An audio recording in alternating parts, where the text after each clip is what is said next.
ये असल में जब आए थे ना तब करना चाहिए था।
साथियों, हमारे बीच में हमारे न्याय योद्धा,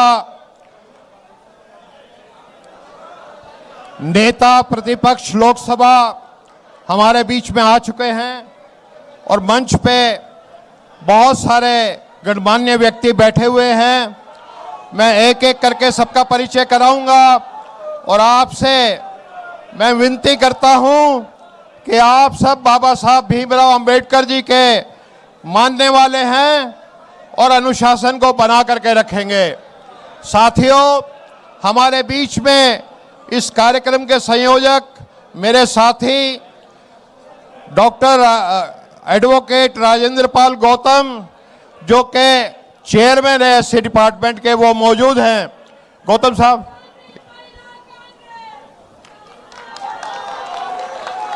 हमारे बीच में एक बहुत ही वरिष्ठ नेता जो मान्यवर काशीराम जी के घनिष्ठतम साथी रहे हैं, उनके सहयोगी रहे हैं, उनके बहुजन समाज पार्टी की सरकार में मंत्री रहे, लोकसभा के सदस्य रहे, राज्यसभा के सदस्य रहे, श्री लालमणि प्रसाद जी। ताली बजा करके इनका स्वागत कीजिए। हमारे बीच में मान्यवर काशीराम जी के एक और घनिष्ठतम सहयोगी और बसपा सरकार में फाइनेंस मिनिस्टर रहे हमारे भाई के गौतम जी, वो मौजूद हैं। ताली बजा करके इनका स्वागत करें। हमारे बीच में एक बहुत बड़े अम्बेडकराइट, जिनको देश और विदेश में जिनके लेक्चर होते हैं, के सम्मानित सदस्य हैं। हमारे बीच में इलाहाबाद हाई कोर्ट के रिटायर्ड जस्टिस वीरेंद्र सिंह यादव जी मौजूद है।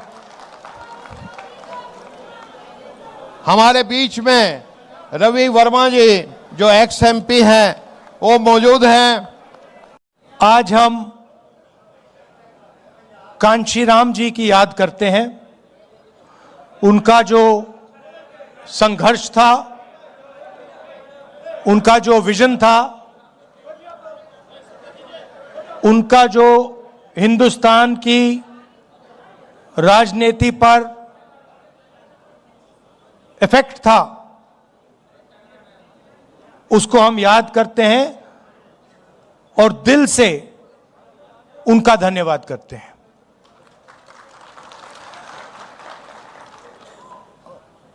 काफी लोगों ने भाषण दिए और कहना चाहता हूं कि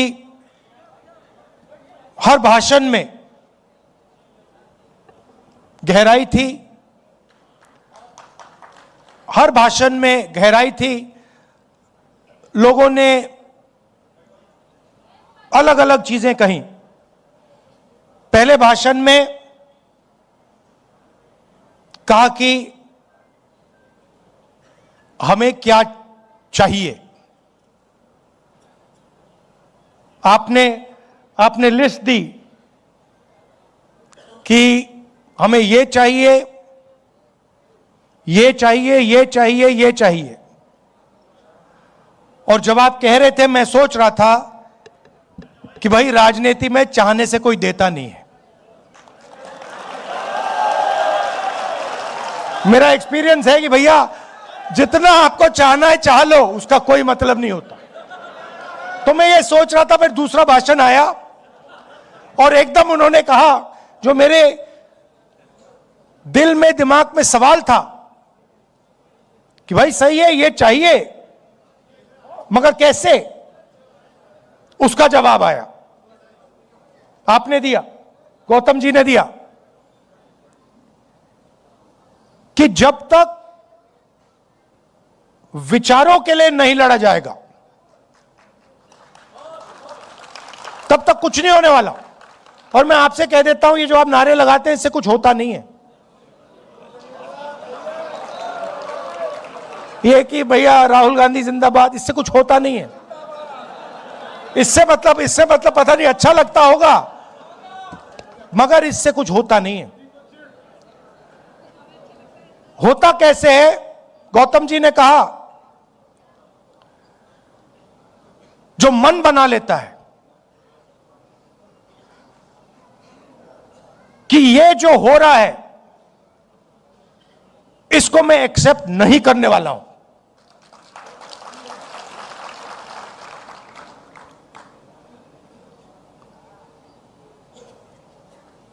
भाषण देने से पहले मैं सोच रहा था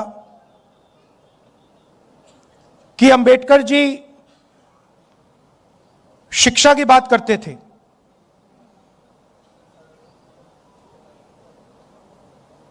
संगठित होने की बात करते थे, और जब कांशीराम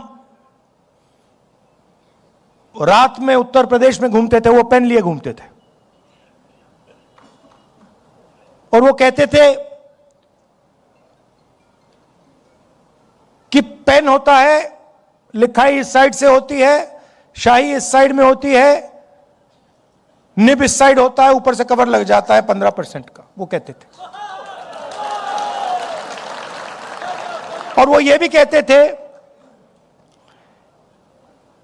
कि पेन को ऐसे होना चाहिए कि समाज का फायदा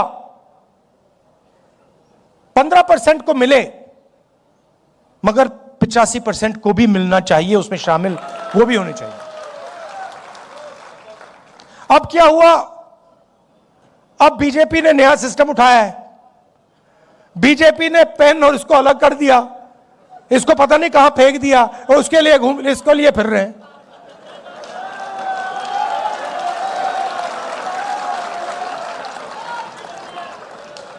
मतलब जो पहले रास्ता था जिस पे हम चल रहे थे, और तेजी से चलना था, और उसमें कांग्रेस पार्टी की भी कमियां थी, इसीलिए कांशीराम जी सफल हुए। अगर कांग्रेस पार्टी अपना काम करती तो कांशीराम जी सक्सेस नहीं हो पाते। और मैंने किसी और से एक दिन कह दिया, पता नहीं सही कहा या गलत कहा, मगर अगर जवाहरलाल नेहरू जिंदा होते तो कांशीराम जी कांग्रेस के चीफ मिनिस्टर होते।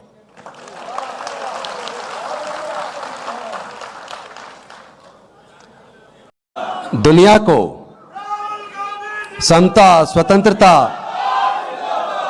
बंधुता, न्याय, प्रज्ञाशील, करुणा और मैत्री का मार्ग दिखाने वाले तथागत भगवान बुद्ध, महर्षि वाल्मीकि जी, संत गुरु रविदास जी, संत कबीरदास जी, गुरु नानक देव जी, ज्योतिबा फूले जी, सावित्रीबाई फूले जी, फातिमा शेख जी, नारायण गुरु जी, साहू जी महाराज, पेरियार रामास्वामी नायकर जी, महात्मा गांधी जी, डॉक्टर बाबा साहेब अम्बेडकर जी, पंडित जवाहरलाल नेहरू जी, मौलाना आजाद जी, मान्यवर कांशीराम साहब, बुद्धप्रिय मौर्य जी, बाबू जगजीवन राम जी, और सभी महापुरुषों के चरणों में कोटि कोटि नमन करते हुए मंच पे आसीन हम सब के नेता, न्याय योद्धा, संविधान रक्षक हम सब की, इस देश के तमाम दलित, पिछड़े, वंचित, गरीब, मजदूर, किसान, लाचार सभी की आवाज, एक सशक्त आवाज ने अयोध्या राहुल गांधी जी और तमाम सब हमारे क्रांतिकारी साथियों, सभी को क्रांतिकारी जय भीम, विनम्र नमो बुधाय। साथियों, सबसे पहले तो मैं मान्यवर कांशीराम साहब को उनके जन्म जयंती पर पुष्पांजलि अर्पित करता हूं और सबके बीच ये संकल्प लेता हूं, हम जीवन में कुछ और बने या ना बने, लेकिन तथागत बुद्ध से लेकर डॉक्टर बाबा साहेब अम्बेडकर साहब, मान्यवर कांशीराम साहब, साहू जी महाराज, ज्योतिबा फूले, उनकी जो विचारधारा थी, अंतिम सांस तक उस विचारधारा को जमीन पर 100% उतारने के लिए अपना पूरा जीवन लगाएंगे। एक अनुभव मैं आपको साझा करना चाहता हूं और राहुल जी आपको भी करना चाहता हूं, क्योंकि मैंने पूरे देश में इस 9 महीने में, जब से मैं अध्यक्ष बना हूं, घूमने के बाद एक अनुभव किया कि कांग्रेस पार्टी के लोग अरबोपति बन गए। जगह जगह मेरे ख्याल लाखों लोग करोड़ों अरबोपति हैं, लेकिन पार्टी गरीब हो गई।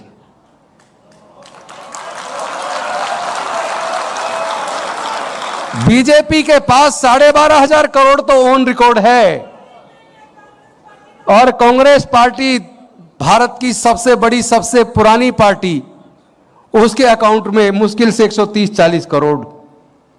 कहां हैं हम? और वो जो अरबों खरबोपति बने हैं, 5 स्टार 7 स्टार होटल के मालिक हैं, बड़ी बड़ी इंडस्ट्रीज के मालिक हैं और वो संगठन में भी हैं, लेकिन जमीन पे काम कौन करेगा?